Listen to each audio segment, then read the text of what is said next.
So I've been reading a lot of self-help books lately. Not just because it's my job and I'm fascinated with self-improvement, but because fix me! Please, any of you, fix me!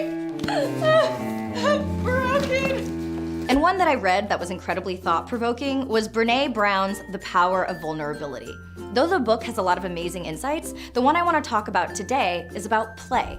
So Brené's research stresses the importance of creative play to lead a life of joy. And what I actually found most surprising is that she states that unharnessed creativity doesn't actually go anywhere.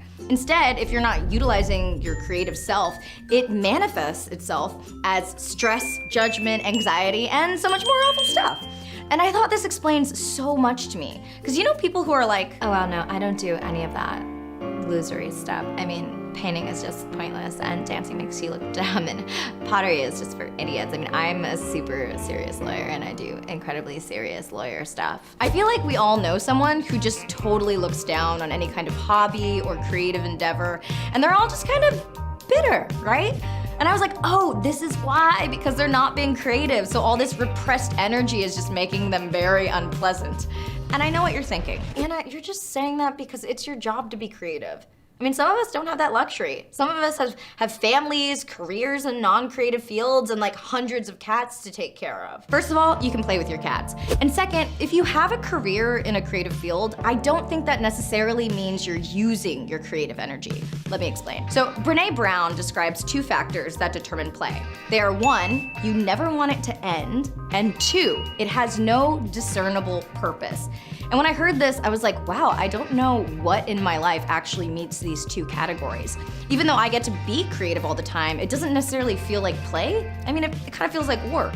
And sometimes I resent creativity because there's so much pressure to be imaginative in order to be relevant or successful, which is not fun. It just feels like you're going insane. Okay, so are we gonna do the sketch about dicks this week? Well, we've never approached it from a satirical angle. Exactly. How I feel about dick pics is more of a confessional vlog style. Here's what I'll do to your dick is a public service announcement that satirizes violence against fruits and vegetables in an effort to demonstrate how ludicrous it is to send a photo of your genitalia to someone you don't know as a courting favor. I just don't think that dicks are on trend anymore. And if we want to go that route, then that's fine, but then nobody wants to do it. We just have to settle on like one idea, just one idea, cats or dicks. It's all we have, cats or dicks. And I've started to make Brené's stressed importance on play a huge factor in my life. Because I've definitely felt myself over time become judgmental or bitter or anxious if I'm not doing anything that brings me joy. I mean, that just makes a lot of sense, right?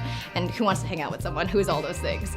So recently I've written down, what is play for me? What do I love and I never want to end that has no discernible purpose other than it's fun? So I've been trying to dive more into like animation with poems like The Moment I Threw Your Toothbrush Away and Palindrome. And I'm also doing a stop motion project called Delore that I'm incredibly excited about. And though you guys may think, hey, those sound like they have a discernible purpose, as in they're going on your channel. Yes, you're technically right, I will definitely put them up, but they don't have a real purpose because they're kind of just one-offs that I'm sinking money into that I can't necessarily make into a bigger property. So they're purely passion projects, and I've started to rediscover how much I really love animation. When I was a teenager, I actually wanted to be an animator in like Pixar or Disney, and I would pull all of these unintentional all-nighters because I loved drawing so much. And though I'm not animating these personally, the process of making something from absolutely nothing come to life is still so wild and awesome to me. And beyond that, of course, I've tried to think of activities that fall into these categories, like Nerf gun fights, hiking, camping, crafting, and trying to be much more engaged in those activities to give myself more joy. But what about you? What activities are play for you? And are you doing them enough? Or are you doing them at all? I'm Anna Akana. Stay right here for an animated ad from Miss Bethany Radloff.